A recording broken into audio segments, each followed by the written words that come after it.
देखिए, सबसे पहले तो मैं जब प्रदेश अध्यक्ष बना था तो छओ क्षेत्र का तो दौरा मैं किया था, लेकिन बुंदेलखंड का बहुत बड़ा हिस्सा, कानपुर तो मैं आया था लेकिन बुंदेलखंड का हिस्सा छूटा था। उसके तहत मेरे मन में था कि उन क्षेत्रों में भी कार्यकर्ताओं से जाकर मैं मिलूं, उनसे बात करूं।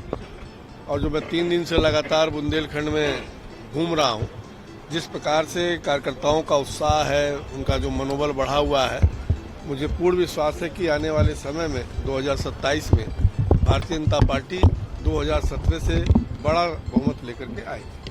देखा है तो लोकसभा चुनाव 2024 में काफी नुकसान हुआ था, तो अब भी कैसे उसको सुधार करके मजबूत करेंगे? और देखो, 24 का दिन बहुत पुराना हो गया।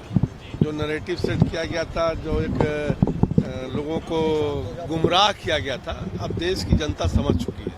और अगर आप देखें तो 2024 के बाद हरियाणा का चुनाव देखें, दिल्ली का चुनाव देखें, मुंबई का, महाराष्ट्र का चुनाव देखें, बिहार का चुनाव देखें, और अभी हाल ही में आपने बंगाल का भी चुनाव देखा होगा।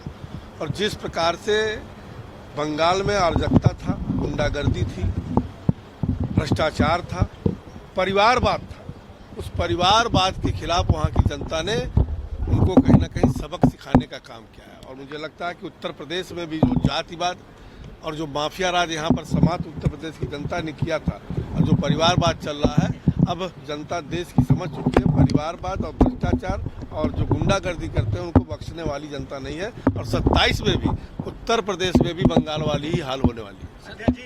कांग्रेस की रद्द कर दिया गया मामला। अब ये चुनाव आयोग का विषय है। अगर पर्चा कोई गलत भरेगा तो हल्फनामा गलत होगा तो निश्चित तौर से पर्चा तो खारिज होगी। सर, उस पर राहुल गांधी का साफ तौर से कहना है कि पहले ये वोट चोरी करते थे, अब ये सीट चोरी कर रहे हैं। अब वहाँ पर तो पर्चा भरे होंगे, पर्चा में ऑब्जेक्शन हुआ होगा, गलत भरा होगा, तभी तो पर्चा खारिज होगा। सर, 2 लहरों में जिस तरीके से आपने सरकार बनाई उत्तर प्रदेश में, लेकिन 60 सीटें उत्तर प्रदेश में अभी भी ऐसी है जिस पर बीजेपी आज तक निश्चित तौर से हम लोग उस पर काम कर रहे हैं। वहाँ पर हम क्या कर सकते हैं, हमारे कार्यकर्ता क्या कर सकते हैं, क्या वहाँ करना चाहिए, उस पर काम हम लोग। बुंदेलखंड में लगातार कार्यकर्ताओं की नाराजगी देखने को मिली है। क्या जो कार्यकर्ता नाराज है उनको मनाने के लिए कुछ प्रयास किए जाएंगे क्या? मुझे तो कहीं नाराजगी नहीं दिखाई दी। मैं 5-7 जिला हो करके आ रहा हूँ, कोई कार्यकर्ता मुझसे शिकायत नहीं दर्ज कराया है। कानून व्यवस्था पे लगातार सवाल उठ रहे हैं, क्योंकि लगातार जिस हिसाब से भारतीय जनता पार्टी के ही जो कार्यकर्ता है वो कहीं ना कहीं से परेशान रहे हैं।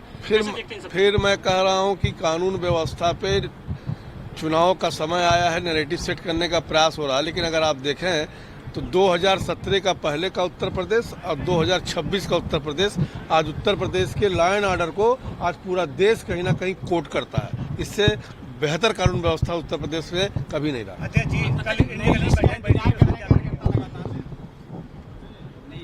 थोड़ा ध्यान रखिए, जल्द खत्म होगी। इंडिया गठबंधन में बैठक हुई थी, इस बात बातचीत करनी थी। देखिए, इंडिया गठबंधन का उनका अपना अलायंस है और वो अपना बैठक करते रहते हैं। लेकिन मुझे लगता है कि इंडिया गठबंधन में बहुत बड़ी दरार आई है, क्योंकि जिस प्रकार से कांग्रेस ने 40 साल पुराने अपने दोस्ती को डीएमके के साथ एक केवल सत्ता पाने के लिए जो विश्वासघात डीएम के साथ किया है, वहाँ पर जेएमएम के भी साथ यही विषय हो रहा है। तो मुझे लगता है कि आने वाले कुछ समय में इंडिया अलायंस बिखर जाएगा।